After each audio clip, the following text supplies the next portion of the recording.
Hello friends, welcome you all on my YouTube channel CTET Guru Competition Zone. Friends this is Ram Singh और हाजिर हूँ मैं लेकर आप लोग के लिए एक स्पेशल टॉपिक। फ्रेंड्स स्टार्ट करेंगे हम आज टॉपिक स्पेशल टॉपिक के साथ आज स्टार्ट करेंगे।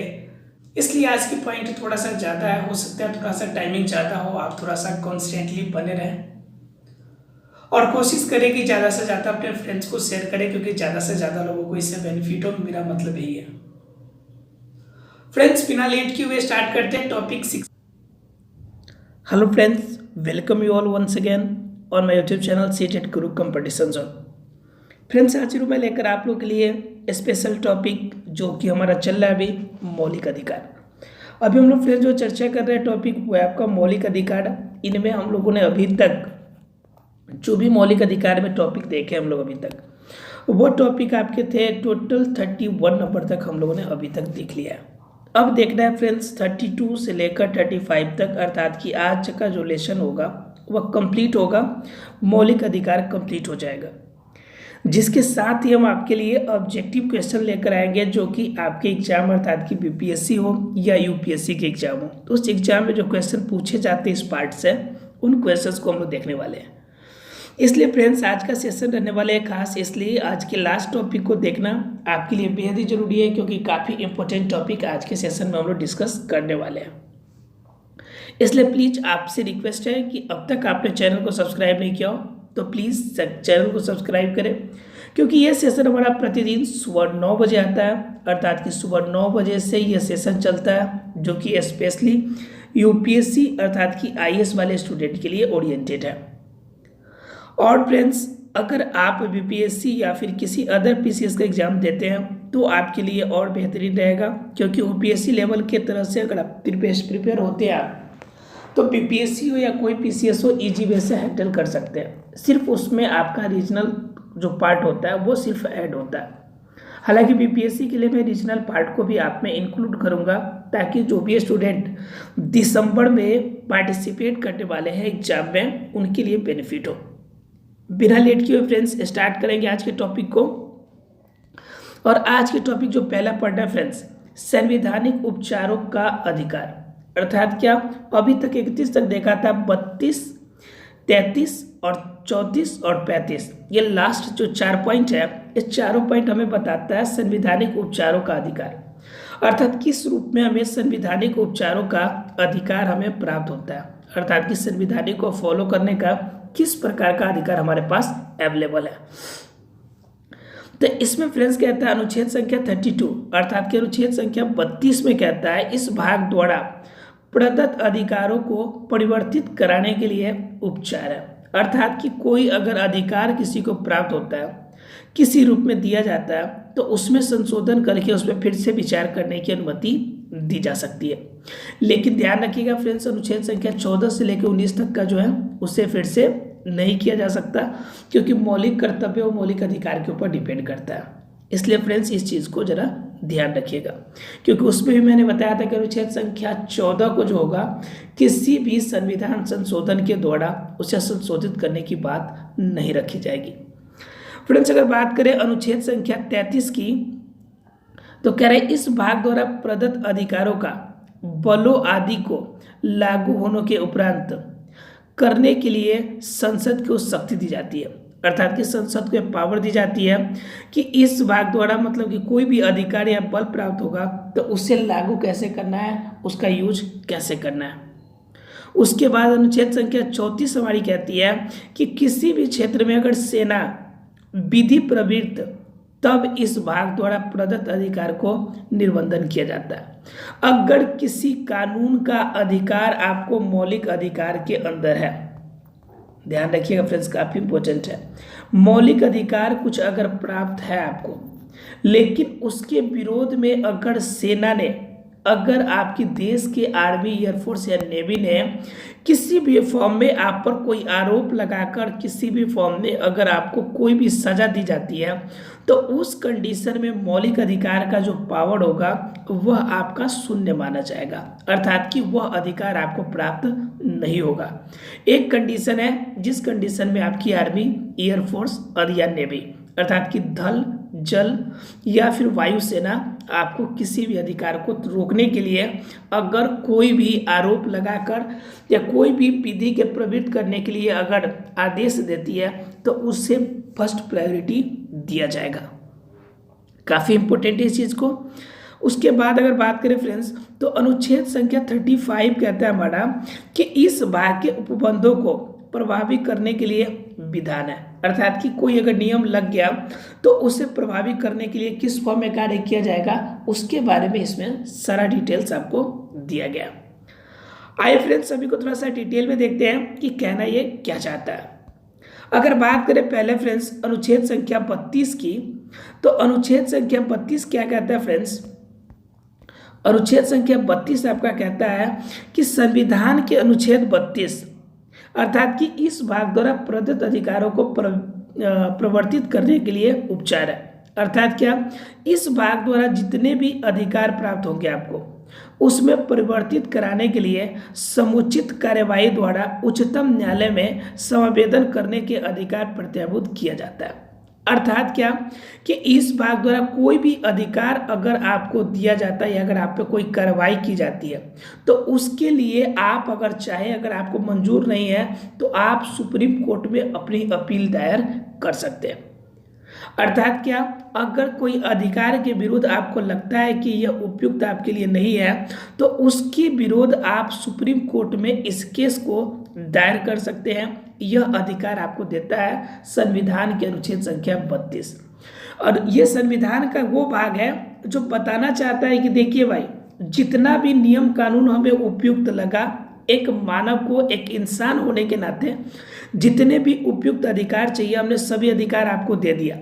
लेकिन इसके बावजूद भी अगर कोई अधिकार ऐसा लगता हो आपको जो आपके लिए इम्पोर्टेंट नहीं है तो उस कंडीशन में आप चाहे तो सुप्रीम कोर्ट में जाके अपील कर सकते हैं कि ये आपका कानून जो है आपके लिए है, किसी मानव जाति के लिए यह उपयुक्त नहीं है। दूसरी बात फ्रेंड्स कहता है अनुच्छेद संख्या 32 कि इस भाग द्वारा प्रदत्त अधिकारों में किसी को परिवर्तित कराने के लिए उच्चतम न्यायालय को ऐसे निर्देश या आदेश या रीट जिनके अंतर्गत बंदी, प्रत्यक्षीकरण, परमादेश, प्रतिषेध, परमादेश फ्रेंड्स समझते होंगे। परमादेश का मतलब होता है जब भी अगर कोई नियम, कोई बात अगर स्पेशल रूप में दिया जाता है महाअभियोग के समय तो उसे परमादेश कहा जाता है। उस बात को मानना एनी हाउ जरूरी होता है। तो कह रहा है परमादेश, प्रतिषेध या फिर कह रहा है अधिकार की परीक्षा और उत्प्रेषित रीट है जो भी समुचित हो निकालने की शक्ति होगी।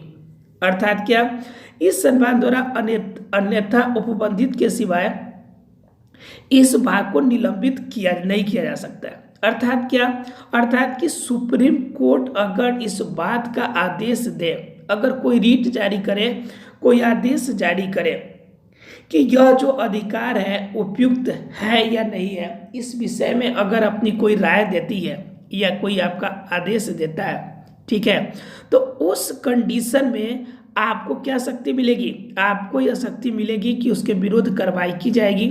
लेकिन एक बात ध्यान रखना है, एक बात क्या ध्यान रखना है, लेकिन उसमें भी एक बात ये कही रही है कि इस संविधान द्वारा अन्यथा को सिर्फ उपबंधित कर सकते हैं। अर्थात कि जो एक्स्ट्रा बात कही गई है सिर्फ आप उसे ही चाहे तो हटा सकते हैं। जो मेन पार्ट आपकी संविधान में मूल अधिकार के लिए वर्णित है उस पार्ट में संशोधन नहीं हो सकता है। अर्थात कि उस पार्ट में किसी भी तरह की अमेंडमेंट नहीं हो सकता है। और मैंने आपको बताया था कि यह ऐसा पार्ट है मौलिक अधिकार जिसमें संविधान संशोधन की बात जनरली कही जाती है कि नहीं होगी। ध्यान रखिएगा, मौलिक अधिकार एक ऐसा पार्ट है, एक ऐसा भाग है, भाग 3, जिसके अंतर्गत 2500 जो टोटल भाग की संख्या कितनी है, 25 है। इस 25 भाग में से सबसे ज़्यादा जो पावरफुल है वो ये थर्ड पार्ट है, क्योंकि यह कहता है कि हम संविधान में संशोधन भी नहीं होने देंगे, किसी भी फॉर्म में अपने में बदलाव नहीं आने दे सकते हैं। अगर कोई उपबंध हो, कोई एक्स्ट्रा बातें उसमें जोड़ी गई हो तो उसमें कोई बदलाव किया जा सकता है, लेकिन मेनली आपका कहा जाए कि अनुच्छेद संख्या 32 में या किसी अन्य अधिकार, मौलिक अधिकार में परिवर्तन किया जाए तो वह परिवर्तन अर्थात कि वह संशोधन हमारा जो होगा वह नहीं होगा। ठीक है फ्रेंड्स, क्लियर है सब किसी को? अर्थात क्या अनुच्छेद संख्या 32 ये कहती है कि अगर आपको कोई केस मंजूर नहीं है तो सुप्रीम कोर्ट में दायर कीजिए, लेकिन सुप्रीम कोर्ट को भी इतना ही अधिकार है कि जो उपबंध है सिर्फ उस उपबंध को हटा सकती है। ठीक है, लेकिन ये कहेगा कोई मौलिक अधिकार को काट दे तो ऐसा पॉसिबल नहीं है। ठीक है फ्रेंड्स, उसके बाद कहता है आपका अनुच्छेद संख्या 33। संविधान के अनुच्छेद संख्या 33 कहता है इस भाग द्वारा प्रदत्त अधिकारों को, बलों आदि को लागू होने में उपांतरण करने की संसद के पास शक्ति होती है। अर्थात कि कोई अधिकार हो, कोई बल हो आदि को लागू कराना हो तो उस कंडीशन में किसके पास अधिकार होती है? संसद के पास। और ये जिस समय मैंने नागरिकता टॉपिक आपको बता रहा था उस समय मैंने आपको बताया था कि संविधान के पास अर्थात कि 5 से 11 तक का हमने टॉपिक बताया था आपको नागरिकता का। ठीक है, 1 से लेकर 4 तक का बताया था हम लोगों ने संघ एवं राज्य के बारे में, संघ राज्य क्षेत्र के बारे में। ठीक है, उसके बाद 5 से 11 हमने बताया था आपको नागरिकता के बारे में, नागरिकता के बारे में। ठीक है, उसके बाद आपका 12 से लेकर आपका 35 तक का जो है ये आपका मौलिक अधिकार की टॉपिक चल रही है। अभी ये मौलिक अधिकार चल रहा है। ठीक है फ्रेंड्स, तो अभी तक हम लोग देखा 1 से लेकर टोटल 35 तक के अधिकार के बारे में। ठीक है, तो इसमें जो 33 नंबर कहता है, 33 नंबर कहता है कि इस भाग द्वारा कोई भी अगर अधिकार प्राप्त होती है तो उस अधिकार में आपको संसद के पास शक्ति निहित होती है। यहाँ पर हम जब नागरिकता आपको बता रहे थे तो उस कंडीशन में हमने बताया था कि संसद के पास यह अधिकार है कि आपको नागरिकता दे भी सकती है या नागरिकता आपका निकाल भी सकती है। यह हम लोग देखे थे, नागरिकता अधिनियम 1955 द्वारा इस बात को लागू किया गया था। ठीक है फ्रेंड्स, तो पीछे की बातें अगर याद रहेगी टॉपिक तो आसानी से आगे की टॉपिक समझ में आएगी, क्योंकि संविधान एक दूसरे से कनेक्ट करके लिखा गया है। अर्थात कि सभी अधिकारों को दिया गया है लेकिन सभी अधिकारों को एक दूसरे के शर्त पे रखा गया है।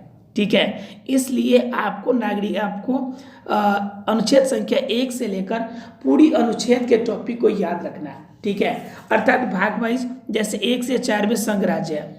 अब संघ राज्य के अंदर मैं एक बार ब्रीफ आपको दे दूंगा जिसमें आपको 35 जब खत्म हो जा रहे हैं तो एक बार 1 लीनियर में दे दूंगा। 1 लीनियर से पूरा 1 से 35 तक के सभी टॉपिक आपके क्लियर हो जाएंगे कि उनमें क्या क्या पढ़ना है, कौन कौन से टॉपिक आपके आते हैं। ठीक है, अर्थात ये पॉइंट कंप्लीट होगा, उसके बाद आपको 1 लीनियर और ऑब्जेक्टिव दोनों करा देंगे।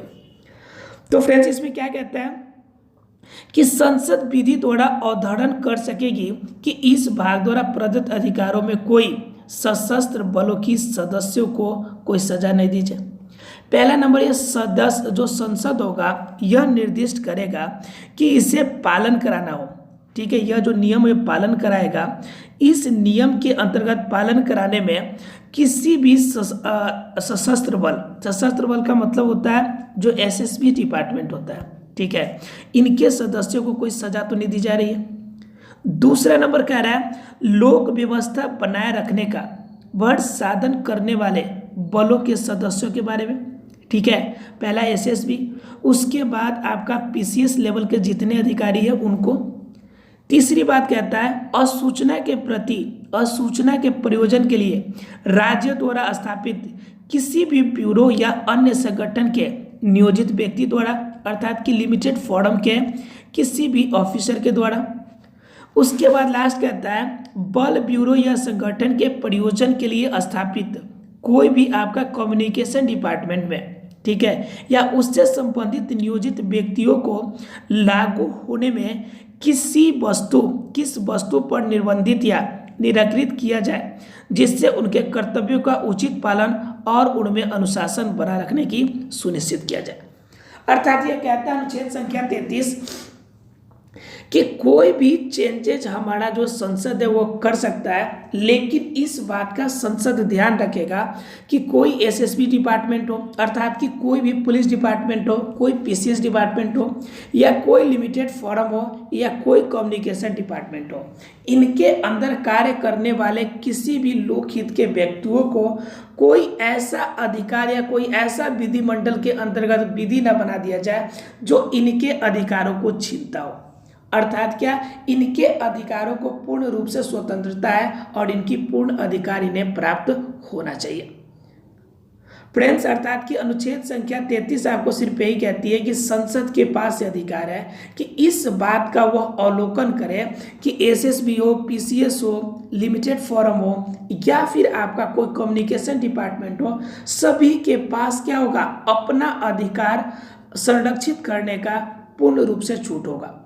उनके अधिकार को देखना समझना संसद की जिम्मेवारी है कि संसद इस बात को देखेगा कि उनके किसी भाग को या उनके किसी पार्ट को किसी भी माध्यम से कोई क्षति तो नहीं पहुंचाई जा रही है। ठीक है फ्रेंड्स, अर्थात कि अनुच्छेद संख्या 33 कहती है कि संसद के पास ये अधिकार उपलब्ध है। आशा फ्रेंड्स क्लियर हो गया होगा अनुच्छेद संख्या 33। एक बार थम्स अप कर दीजिएगा, अगर सेशन पसंद आता हो तो जरूर लाइक कीजिएगा। ठीक है फ्रेंड्स, मैं आशा करूंगा कि सभी टॉपिक आपको आज क्लियर कर दूं। क्लियर करना क्या हो गया, 34 है, उसके बाद 35 ही पॉइंट है आपका। ठीक है, यह 2 पॉइंट ही आपके जानने हैं और दोनों पॉइंट काफी इंपॉर्टेंट है।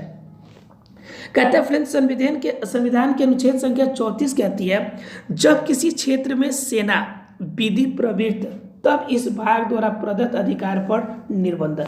अर्थात कि कोई अधिकार अगर प्राप्त होती है लेकिन अगर बीच में फुल स्टॉप लगा दे, कौन, आपकी आर्मी, एयरफोर्स या फिर नेवी, अर्थात कि आपकी सेना अगर किसी भी अधिकार के ऊपर अगर फुल स्टॉप लगा दे, रोक लगा दे, तो उस कंडीशन में ये अधिकार क्या होगा, निर्बंधित हो जाएगा। ठीक है, इससे रिलेटेड क्या बात कहती है, इस भाग में पूर्वगामी उपबंधों में किसी बात के होते हुए भी संसद विधि द्वारा असंघ या किसी राज्य के सेवा में किसी व्यक्ति की या किसी अन्य व्यक्ति की किसी ऐसे कार्यों के संबंध में क्षतिपूर्ति कर सकेगी। अर्थात क्या कि अगर कोई अधिकार किसी भी फॉर्म में किसी भी राज्य के लिए अगर कोई बात होती है संसद विधि के द्वारा, अर्थात कि संसद विधि के द्वारा किसी भी संघ या किसी भी राज्य में सेवा में किसी व्यक्ति की या किसी अन्य व्यक्ति की किसी ऐसे कार्यों का संबंध हो तो क्षतिपूर्ति उसकी कर सकेगी। अर्थात क्या, आर्मी, एयरफोर्स, नेवी या इनमें से कोई भी सेना के अधिकार अगर किसी भी फॉर्म में उन्हें लगता है कि इनकी समस्याएं हो रही है तो उनकी क्षतिपूर्ति करने का अधिकार किसके पास है, संसद के पास। अर्थात कि संसद को, उस राज्य के संसद को उन्हें किसी भी रूप में जितना क्षतिपूर्ति हुआ है उसकी भरपाई करने का अधिकार है। अर्थात क्या, उनकी जितनी भी अगर मानहानि अगर बाय द वे होती है तो उनको फिर से ठीक करने का अधिकार किसके पास है, ये अधिकार जो होगा सिर्फ और सिर्फ संसद के पास अवेलेबल होगा। अर्थात क्या, सेना विधि के अधीन पारित दंडादेश दिए गए दंड, आदिष्ट, संपहरण या फिर किए गए अन्य कार्य को विधि मान्य कर सकेगी। अर्थात क्या, कोई अगर कर्नल या बड़े ऑफिसर सेना के अगर किसी सेना को या किसी खास व्यक्ति को कोई अगर आदेश देती है या दंडादेश उसको दंड देती है तो उसको किसी भी रूप में विधि मान्य मानना पड़ेगा। अर्थात क्या, इसे कॉन्स्टिट्यूशन के अधीन मानना पड़ेगा और इस बात को आपको कैसे भी फॉलो करना है, ये कहता है हमारा अनुच्छेद संख्या 34।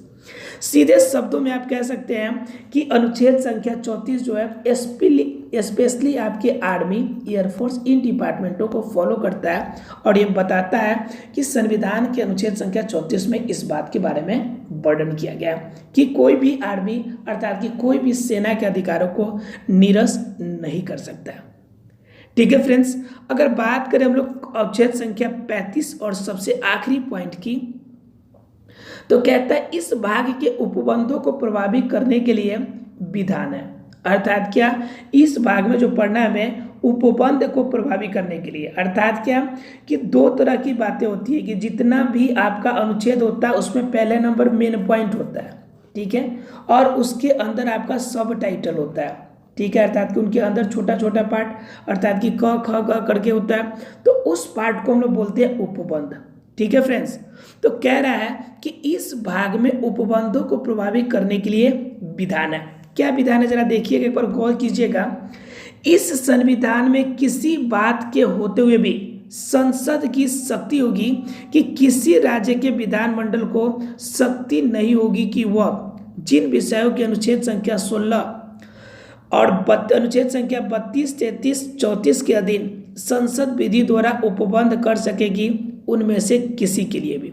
अर्थात क्या, अनुच्छेद संख्या 16 में मौलिक अधिकार के लिए जो बात करती है, अनुच्छेद संख्या 32 जो अभी हम लोगों ने देखा, अनुच्छेद संख्या 32 में अभी जिस पॉइंट को हमने देखा उस पॉइंट के अधीन कह रहा है कि अनुच्छेद 32 में हमने क्या देखा अभी कि इसमें क्या होगा कि प्रदत्त अधिकारों को परिवर्तित करने के लिए उपचार। अर्थात क्या, 32 के अंदर जो हमने उपचार देखा कि कोई भी अगर नियम कानून बन गया तो उसमें परिवर्तित करने का उपचार है, या इस तरह की अगर कोई भी बात कहेगी तो इसमें क्या होगा, उपबंध पर तय करने के लिए संसद के अधीन यह अधिकार होगा।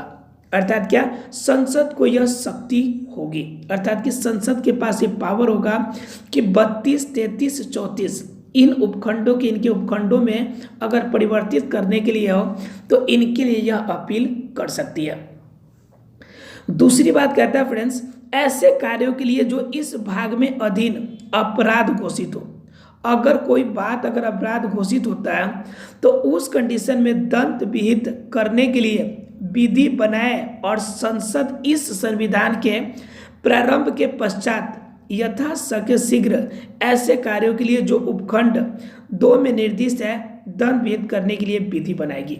अर्थात कि कोई ऐसा लगता हो कि इस कानून को अगर नहीं मानने वाले व्यक्ति के विरुद्ध में अगर कोई दंड का आयोजन किया जाए तो इसके लिए भी संसद अपील कर सकती है। आपने देखा होगा अभी तक कोई भी अगर समस्या होती है तो संसद क्या करता है, तुरंत आपकी संसद भवन में इस बात पर सवाल उठाता है और यह लोगों की मीटिंग करके उसे क्या करता है, अध्यादेश के रूप में राष्ट्रपति के पास अपनी अधिसूचना को भेजता है, जिनसे वह चाहता है कि इस अनुच्छेद के अंतर्गत संविधान में संशोधन होने की बात कही जाए। जैसे कि अभी लागू हुआ, अभी आपको मैंने बताया था टॉपिक के बारे में, उसकी चर्चा हमने कर दी है। आप अगर चाहे तो पिछला वीडियोस देख सकते हैं, उसमें हमने बताया था फ्रेंड जो अभी एग्रीकल्चर एक्ट आया जिसकी वजह से पूरी इंडिया के अंदर प्रॉब्लम है, खास तौर से पंजाब वाले इलाका में काफ़ी ज़्यादा लोगों को परेशानी हो रही है। अर्थात क्यों, वहाँ के किसान काफ़ी ज़्यादा हड़ताल पे बैठे हुए हैं। तो फ्रेंड्स यह एग्रीकल्चर जो आपका कानून आया, यह आपका एग्रीकल्चर जो पहले का कानून था 1955 जो कि काला बाजारी के विरुद्ध आया हुआ था, इस अधिकार को अर्थात कि मटेरियल को जितने भी इसेंशियल कमोडिटीज एक्ट 1955 था यह, जिसमें जितने भी इसेंशियल कमोडिटीज था अर्थात कि आवश्यक जो पदार्थ था उसे इकट्ठा नहीं करना है। लेकिन अब क्या कर दिया, इसमें संशोधन कर दिया। संसद को ऐसा लगा कि यह अधिकार ठीक नहीं है, इसमें चेंजेस किया जाना चाहिए, या फिर इसके लिए जो दंड का अधिकार है इस दंड का अधिकार को नष्ट करना चाहिए, तो उस कंडीशन में उसमें बदलाव किया। अर्थात क्या, संसद के पास यह अधिकार है कि किसी भी अनुच्छेद को पालन कराने के लिए उनसे रिलेटेड अगर कोई दंड का उपबंध है तो उससे या तो चाहे तो हटा सकता है या फिर चाहे तो उस उपबंध के लिए कोई दंड को निर्धारित करने का अध्यादेश जारी करने के लिए राष्ट्रपति के पास अपील कर सकता है। क्लियर है फ्रेंड्स? 35 में 2 पॉइंट अभी देखा। 1 नंबर कि अगर कोई अधिकार या कोई अनुच्छेद पहले से दिया हुआ है तो उस अनुच्छेद को मानने के लिए, उस अनुच्छेद को पूरा करने के लिए अगर कोई दंड का निषेध हो तो दंड आपको दिया जाना चाहिए। ठीक है, अगर पहले से कोई दंड निर्दिष्ट किया गया हो और वह उपयुक्त नहीं हो तो उसे हटाने का अधिकार भी किसके पास है, संसद के पास अवेलेबल है। ठीक है फ्रेंड्स, उसके बाद 35 में जो सबसे इंपॉर्टेंट पॉइंट कहती है वह कहती है कि खंड क के उपखंड 1 में अभी जो हमने देखा निर्दिष्ट विषयों में से किसी से संबंधित या उस उपखंड या उपखंड से संबंधित या फिर निर्दिष्ट किसी कार्य के लिए दंड का उपबंध करने वाली कोई प्रवृत्ति विधि जो भारत के राज्य क्षेत्र में इस संविधान के प्रारंभ से ठीक पहले प्रवृत्त थी, उसके निबंधनों को और अनुच्छेद संख्या 372 के अधीन उसमें किए गए किन्हीं अनुकूलनों और उपरांतों के अधीन रहते हुए तब तक परिवर्तित रहेगी जब तक उसका संसद द्वारा परिवर्तन के लिए या निरासन के लिए कोई संशोधन नहीं कर दिया जाए। अर्थात क्या कह रहा है फ्रेंड्स, ये काफी इंपॉर्टेंट बात कह रहा है जो कि संसद की बहुत बड़ी आपकी क्या अधिकार को दिखा रहा है। ये कह रहा है फ्रेंड्स कि संसद क्या होगा, संसद अगर किसी चीज के लिए अध्यादेश या अपील करती है कि भाई यहाँ पर आपका दंड नहीं दिया जाना चाहिए या दंड दिया जाना जरूरी है, तो उस कंडीशन में उस कानून को अगर लागू कर दिया जाता है, उस बात को अगर सही माना जाता है, तो लागू करने के बाद वह तब तक खत्म नहीं होगा जब तक संसद खुद से उस नियम कानून के लिए, उस विधि के लिए खुद से वापस की स्वीकृति न ले ले। अर्थात क्या, संसद के द्वारा कोई भी अगर परिवर्तन कर दिया गया है तो उसका निरासन या संशोधन जो होगा नहीं किया जाता है। अर्थात किसी भी के लिए अगर संशोधन करके उसमें बदलाव कर दिया गया तो उस कंडीशन में फिर से अब उसके अधिकारों को आप क्या कर सकते हैं, बदलाव नहीं कर सकते, उसमें परिवर्तन आप चाहे तो नहीं कर सकते। एक लाइन में कहें तो यह क्या करता है, अनुच्छेद 372 को प्रमोट करता है। अब बात आती है फ्रेंड्स, अनुच्छेद संख्या 372 आपका है क्या? तो अनुच्छेद संख्या 372 किसका हवाला देता है? अनुच्छेद संख्या 395 का हवाला देता है। यह क्या कहता है कि आपके जितने भी संविधान के द्वारा जो निरासन की प्रक्रिया है, अर्थात कि किसी भी आपको कार्य के, अर्थात कि कोई भी विधि को निरासन करने का, अर्थात कि उसे खत्म करने का जो अधिकार है, उसके अंदर क्या, राज्य क्षेत्र में किसी प्रवृत्त विधि के उपबंधों को इस संविधान के उपबंधों के अनुरूप बनाने के प्रयोजन के लिए राष्ट्रपति आदेश द्वारा ऐसी विधि में निरसन के लिए रूप में संशोधन के रूप में ऐसे अनुकूल अंतरण कर सकेगा जो आवश्यक या समीचीन हो। अर्थात क्या, अगर इस कंडीशन में संसद की अपील अगर की जाएगी, संसद अगर अपील करती है तो उस कंडीशन में राष्ट्रपति अपना क्या कर सकती है, अपने विशेषाधिकार के द्वारा उस विधि को निरासन कर सकती है या उसमें संशोधन कर सकती है। कह सकते हैं कि यह अनुच्छेद संख्या 372 को बतलाती है और 372 में राष्ट्रपति के उन अधिकार को बताया गया है कि अगर कोई कानून, कोई नियम अगर संविधान में दिया गया है तो उसका निरासन, अर्थात कि उसे खत्म करना या उसे लागू करना, दोनों के अधिकार उसके अंदर में जाता है। ठीक है, यह बहुत बड़ी बात कही गई है और काफ़ी ज़्यादा इम्पोर्टेंट पॉइंट रहने वाला है आपका अनुच्छेद संख्या 35। इसे आप जरूर याद रखेंगे। फ्रेंड्स, ऐसा ही क्लियर हो गया होगा। एक बार मैं रिवीजन करा देता हूं आपको एक बार कि हमने आज पढ़ा क्या। संविधानों अधिकार के उपचारों के अधिकार के अंदर 3-4 पॉइंट है। अनुच्छेद संख्या 32 यह क्या कहता है कि कोई अधिकार को चाहे तो परिवर्तन कर सकते हैं। अनुच्छेद संख्या 33 कहता है कि इस भाग द्वारा अगर कोई अधिकार हो, अगर उस अधिकार के विरुद्ध अगर किसी सेना का कोई आपका उपबंध हो या ऑर्डर हो तो उस कंडीशन पे उसे मानना सर्वमान्य होगा। अनुच्छेद संख्या 34 कहता है जब किसी क्षेत्र में सेना विधि प्रवृत्त हो तब इस भाग द्वारा प्रदत्त अधिकारों को निर्बंधन किया जाएगा। अर्थात क्या, जब सेना किसी बात के लिए अगर कोई बात कह दे तो उस कंडीशन में यह नियम कानून जो आपका मौलिक अधिकार का नियम कानून है उसका हवाला नहीं दिया जा सकता है। और लास्ट नंबर अनुच्छेद संख्या 35 कहता है अनुच्छेद संख्या 372 की बात, अगर संसद अगर चाहे तो परिवर्तन करने के लिए प्रेसिडेंट के पास, अर्थात कि राष्ट्रपति के पास यह अपील कर सकता है। क्योंकि 372 भी अपने ऊपर कुछ नहीं लेता, ये कहता है भाई हम सिर्फ उतना ही बात को मानते हैं जो अनुच्छेद संख्या 395 कहती है और अनुच्छेद संख्या 395 क्या कहती है कि जो भी अधिनियम है इस संशोधन द्वारा निरासन किया जाएगा, अर्थात कि खत्म करने की बात जो है संविधान के संशोधन की वह अनुच्छेद संख्या 395 में दिया गया। सभी अनुच्छेद के बारे में काफ़ी डिटेल से हम लोग जानेंगे, इसलिए घबराने की बात नहीं है, आप कंटिन्यूटी थोड़ी सी बने रहने की बात है। मैं बताया कि आपको लक्ष्मीकांत की एक एक पॉइंट मैं आपको क्लियर करा दूंगा, इसलिए थोड़ा सा डिटेल तो होगा, लेकिन अगर कंटिन्यू करते हैं तो आपको पॉलिटी में कभी भी किसी पार्ट से कोई क्वेश्चन आ जाए कोई डाउट नहीं होगा। फ्रेंड्स, इसके बाद मैं तुरंत अगले सेशन में यानी कल के सेशन में वन लीनियर क्वेश्चन लेके आऊँगा। वन लीनियर पार्ट जो 1 से लेके अनुच्छेद संख्या 1 से लेके अनुच्छेद संख्या 35 तक के सभी बातों को कहा गया, इसलिए प्लीज़ आप अगले सेशन को देखना ना भूलें। Thank you very much friends, जय हिंद।